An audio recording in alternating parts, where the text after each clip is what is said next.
Hello, it's Monkeypuzzle, and I am in Monkeywrenching the Beast, number 59.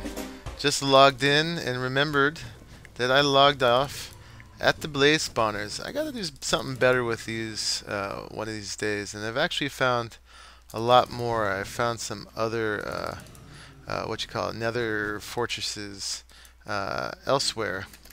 Out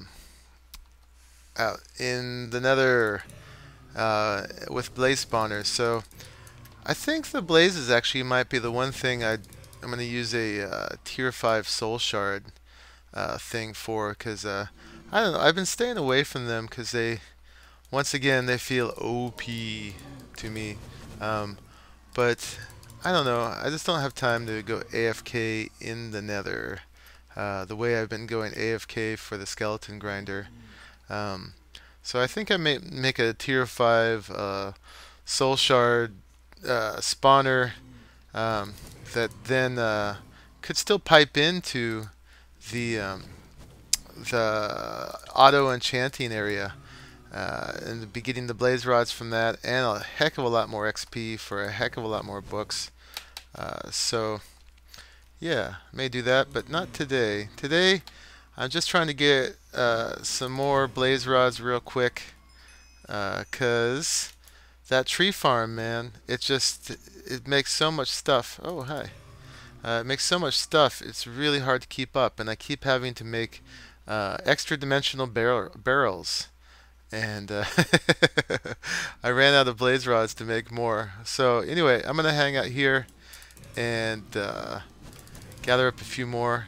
Actually, this is a good chance to give you guys an update on the channel while I'm doing something slightly mindless. I gave an update on Inferno Mines that I just recorded just now too, so if you watch that series as well, you'll be getting this information twice. But basically, I wasn't recording all week because I'm doing a whole bunch of upgrades to the channel, and I did a little post about it too. But gosh, where do I start? There's so many. I doubled the RAM on the computer, so I'm now up to this board's max of 8 gigabytes. Before I had only 4, which, you know, I've been computing since hard drives were measured in the megabytes. So 4 gigabytes of RAM seems like a lot to me, but I know by today's standards there's people who've got like 30 gigabytes of RAM or whatever, ridiculous amounts. But anyway, 8's got to be better than 4. And then I got some new hard drives because I've filled this one up, almost filled the one up that I'm recording onto, and it's 3 terabytes. I have a hard time deleting my old footage, even though I've already edited it into something. I could just delete the footage. It's just, I don't know, it seems good to hang on to that, so archive it. Yeah, what was I saying? I'm getting distracted when I get shot here. Oh yeah, new hard drives. I also replaced the one that my operating system is on, so now that's faster. Now we've got a 7200 RPM hard drive for the operating system, so that should help Minecraft a little faster read-write access to that. And then I got a new mic, which I'm not using yet, but I'm going to use it soon. I only had a little bit of time to record a couple episodes on a night after work, and I got to go to work tomorrow. So, and I'm still getting all that dialed in, getting used to it. And I'm also going to be using new software to use that. Oh, and the mic is set up with a boom arm and a shock mount and a pop filter and all kinds of good stuff. So we're trying to get pro. It's a Audio-Technica ATR 2100. Did a bunch of research, even bought a Blue Yeti and didn't like it and returned it because it's a condenser mic, and condenser mics pick up every little noise. Actually, I didn't even think it made my voice sound too good, but supposedly it does. That's what they say. But yeah, I don't have a studio environment here. I'm a family guy, and I got animals and my son, and I'm in a very noisy neighborhood too. So instead I got a dynamic mic, which cuts out a lot of the sound that's not in the immediate proximity of the mic, at the sacrifice of a little nuance, but it should sound really good. It sounds different though, so I have to get used to it. I'm really used to this mic, this $50 headset, which has treated me really well, except for its proximity to my mouth and its ability to get, where are you? Oh, there you are. Extraneous sounds. The longer it takes me to tell you all this, the more blaze rods I'm gonna get. And somehow they seem to be getting the best of me for a second there. But the good old quantum armor that's got fire protection on it is keeping me safe. What else? A few more updates. So with the new mic, I'm also going to start using new software to record, I think. Instead of Fraps, I'm going to start using DxTory because it records the mic track, the audio track, separately from the video file. So I can make flubs in the audio and not have to cut out the video to fix that. So I like that a lot, and it also helped me adjust levels too, because I've had some difficulties getting the levels just right. So, and with DxTory and these separate audio tracks, oh hello, sneaky. I've also I've got to use new recording software, so I'm going to start using Sony Vegas to record, which is going to be a big upgrade as well. I've done all these videos so far on Windows Movie Maker, believe it or not, which I like the simplicity of, but it does have its limitations. So we're going to move past that, but there's a pretty big learning curve for Sony Vegas as well. And then lastly, or not quite lastly, is Feed the Beast is really challenging my FPS, and apparently Infernal Minds is going to towards the end as well. So I ordered a new processor that's got 6 cores, which I thought I would be able to fit on my aging computer, you know, be compatible with it, but it turns out it's not. But the guy who sold me the processor was willing to take it back, but instead he offered me a compatible motherboard. So now I'm going to be changing out my motherboard as well. And to do that, since I got OEM Windows Vista on my computer, I'm going to have to actually get Windows again, and I'm going to upgrade to Windows 7, which I don't want to go to 8. I heard it's crap, but the Windows 7 is supposed to be pretty decent, and actually that's going to improve performance too. So I've done a lot of stuff, and I've got a lot more to do. All that's taking time away from recording, so I'm trying to get a couple episodes in tonight of Feed the Beast and Infernal Minds, and then you know, I'm gonna have to do some more of those upgrades, so it will get in the way of the recording for a little bit. But don't worry, I will be back, new and improved in many different ways that I described. So yeah, just trying to keep this channel as high quality as possible. It seems to be taking off more and more, so definitely want the videos to be really good. So yeah, I'm doing all that towards that. So yeah, so I'm pretty much done here. Let's go ahead and go back. Whoa, look at my food. Alright, that's enough blaze rods for now. We can make plenty extra dimensional barrels. Run! Why can't I run? Oh, because I'm starving. Right. Okay, who's after me? Let's go back to the base, and we're going to work on our power system some more. So I will see you over there. And one of these days, we're also going to have to go to the end. Haven't done that yet. Oh, neighbor dog, I gave you a chew thing already. Stop it. Because I've been getting my ender pearls this way, and it feels a little OP too, although I guess all the shenanigans that we would do in the end probably would be as well. But let me see. This is what we were working on. Need some of those there. So yeah, we can make a bunch of these now. because I keep needing them. Let's start with 10, although I like odd numbers better. So let's do 11. And I gotta put this stuff away. That's way too many ender pearls, really, that I just made.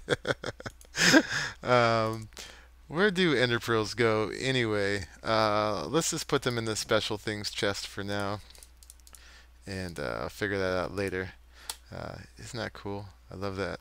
Um, so anyway, well, walking into glass things. Last I left you, I was working on the power over here that comes from the tree farm.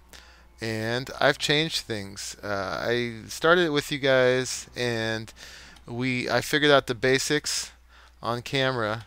Oh, I left my thing charging up. So anyway, but then I changed it. So, but basically, we've got the fermenters right here producing biofuel, and I've got everything turned off right now. I might as well go ahead and turn it on. So yeah, I've stacked up the biogas engines this way with the, oh, I can't fly. Let me go get the ability to fly. I'll be right back. Like I was saying, I've run the redstone conduit up the middle, and then this can keep going up. I was laying everything out horizontally before, and I realized I was going to take up a lot of space that way. And I've got a lot of other things I want to do in this room. Okay, now all the chihuahuas are going for it in the other room. I mean, not in the other room, in the neighbor's house near mine. That's not the neighbor dog. That's the neighbor dogs. Anyway, yeah, so this is stackable. I might need more power already, but you can see that now this is doing stuff. So I've got these hooked up pretty much the same way I did before, except now they're going vertical, with the difference that the gate that checks for the mulch is on the bottom. So the bottom gates on the bottom, pretty clear now, correspond to this area for the mulch, and then gates on the side will read the saplings. So right now, this one is set on when the resources are less than 25%. It sends a redstone pipe signal that does that. Wow, thanks. This is right on cue. And this takes long enough that this gets pretty much full by the time this is done. And in the process, this one gets pretty much full too. So this one calling for them, fills this one as well. So I only need a gate on this. If I stack another level up there, I'll have to speed this up a little bit, I think. Or else, actually, if I just put it on the top one, no, because it might end up with too many up there, and we don't want any spitting out. So, yeah. And then over here, found out that 2 squeezers did not keep up with 2 fermenters. They were constantly running out of apple juice. So instead, I set up a bunch, and I don't need this many. 4 or 3 might have done it. 4 would definitely have done it, but I put this many because I actually want to increase the stack of the fermenters. Actually over here, I forgot to say that for the mulch, what happens is if the inventory is empty, it calls for mulch from this barrel here, and you can see that's coming out in a steady stream from the squeezers. So they are getting full of apples from over here. I almost ran out of apples, actually. I had to stop for a while and run the farm for a very long time. But each of these, it's set, it's not working just right. It's set that when this inventory is full, where the mulch goes, to then turn on. But if there's anything in there, it turns on and takes it out. So it's still working. It's just working more than it needs to. And I always try to make things the minimum, so in order to minimize lag.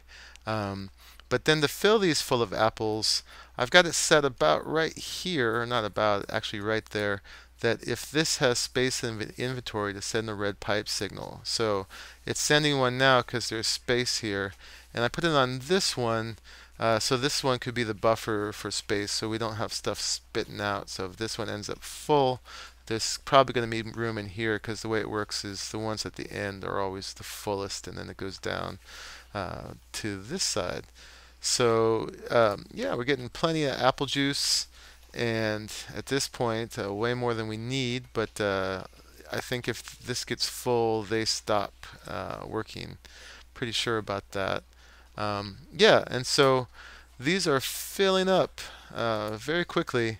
Well, this is filling up very quickly with biomass. We only got 3,984 buckets of there, getting about a bucket per second, maybe. Um, I'm not using any of it yet, so I don't know how fast that's going to be. But thinking eventually that all the, or at least most of the magnetic engines around everywhere will eventually be replaced with biogas engines so that we can say that we're self-sustaining and we've done it ourselves. There's been some report that these Zycraft tanks cause lag, and I'm not sure about that. I am getting lag, but it could be from a number of things. Let me see if we press F3.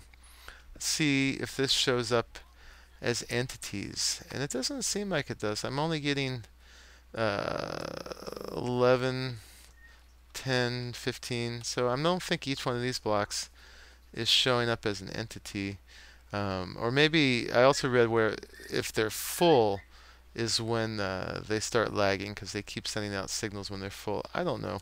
I probably should replace these with iron tanks at this point. We'll see if I do. Probably just put in a new processor and see if that takes it back up because these are cool. One thing I wanted to do with these is I wanted to put in what do you call them? Those readout panels. That's not the word for it. That will tell us how much liquid is in here. Give me a second. I'm gonna remember what those are called. Industrial information panel was the word I was looking for. Those look like this. No, not like that. Like this. Those are those little things I have the time on around that give you readout of various things. And if you put a liquid sensor card in them, you will be able to read what's in tanks. I don't know if that works for Zycraft tanks. We're going to find out. And you're going to need a liquid sensor kit, which is made like this, paper, bucket, and frequency transmitter, which is pretty simple. And then you need one of these too. And I was like, this won't give me a recipe. And I looked all over and nothing gave me a recipe. And then I figured out why. I watched the tutorial and I'll show you how that works. So let me go make that stuff and I'll be right back. I'm just going to go make it, but the industrial information panel is made like that. And this is glass panes up here. I don't know if you can see that. And there's an extender too that if you want it to be bigger, you make these. I might make one of those or two of those. We'll see. Pretty simple. All right, be right back with that stuff. And one more thing I want to make is a color upgrade. So I've got, I went ahead and made, I thought I made more than that. Oh, I must have been short something. Oh well, I'll make more later. I made a bunch of industrial information panels. We only need 2 right now. I'll leave the rest right here. And let's take, I was going to take 2 more of these too. So let's head back. Oh, let me leave these dyes and things here. Okay. Yeah, I think that's everything. So let's head back to the plant power plant. And wow, that's filled up some more. This is working really well, and this is totally has achieved homeostasis. It takes care of itself. It fills itself as much as it needs, as long as it has supplies. It does use apples faster than saplings. At a different rate than the saplings. Let me try to say that again. The ratio of saplings to apples doesn't produce enough apples to make enough juice to do all the saplings that are created. Hopefully that said it. Anyway, we're going to run out of apples before we run out of saplings. How's that? So either we'll have to run this with water and be a little less efficient, or maybe by then we'll have honey from all the apiaries that we can put in here instead, although it seems kind of a waste in the fermenters. Or else we'll do tree breeding, and we'll breed some trees that make more apples, or all of the above. Anyway, this is a simple thing I'm trying to do right now, but let's go ahead and do it. Let's go ahead and put these, oh, I don't know, let's put them right in the middle. So let's put one of these here, and we need the extender as well. So we get that same kind of textural unification that we get from the glass viewer blocks there. And then over here, let's give this an industrial information panel and an extender. So let's just move that over a little bit.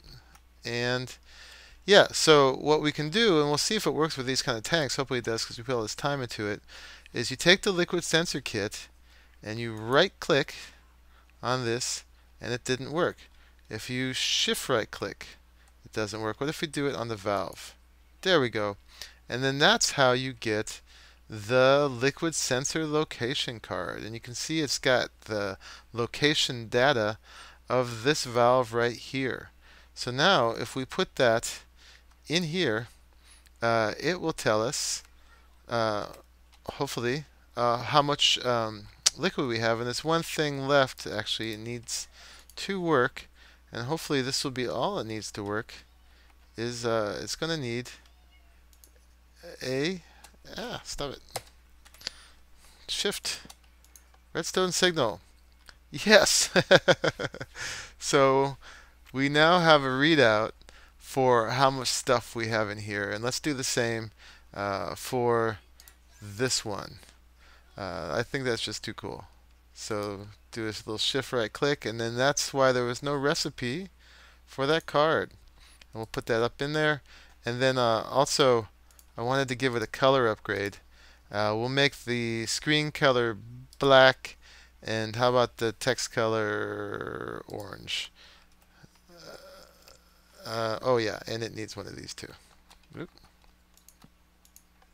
Yay! And let's do the little color thing too. And we should make it the same color. The text maybe the same color as the fuel it's producing. So black in the back, and then it's kind of maybe the darker green. That's not exactly right, but let's see how that is. Ooh, what happened? Let's try that again. Screen color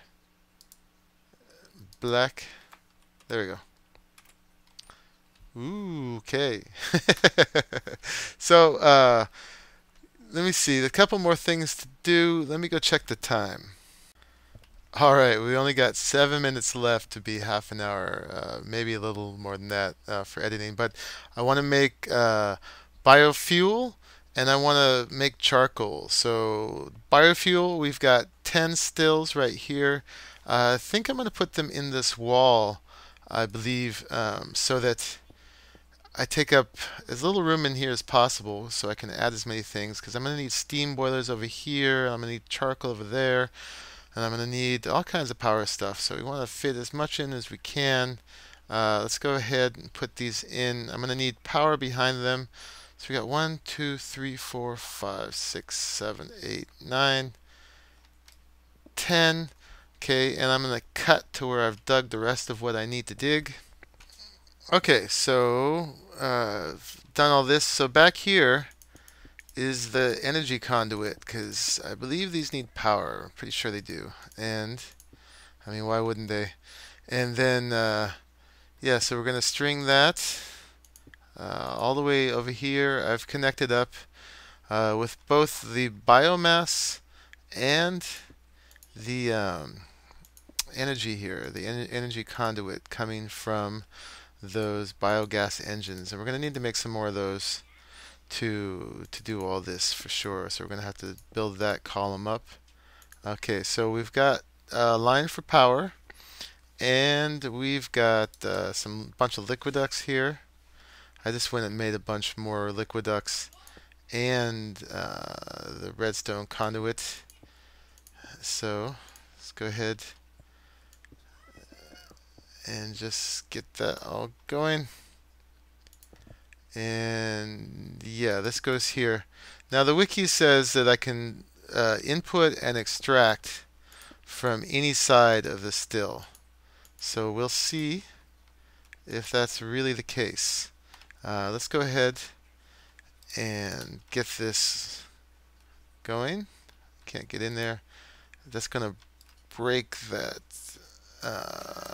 red alloy wire, but this has to be the case for a second. Let's put that back, and because we need that for this to keep working. Okay, so we've got the biomass coming in. So let's go ahead and place our stills.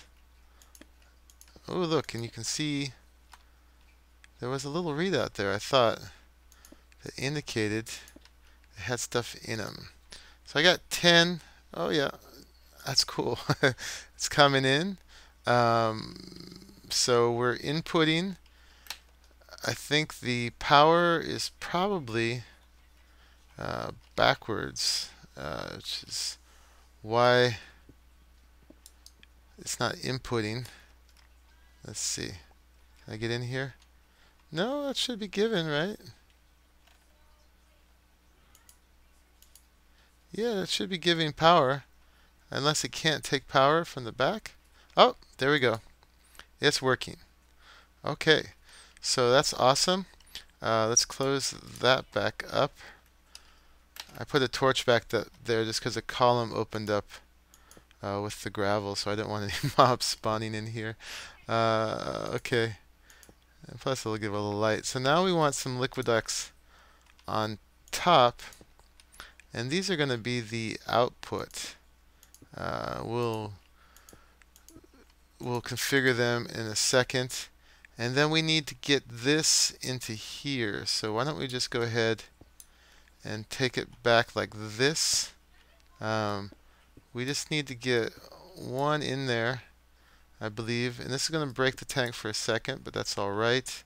I've got more valves over here, and stick that in, make it a tank again, and then we're gonna just gotta get this all the way over to here. Fill that back in. So that's an input, and oops, didn't want you. I wanted you.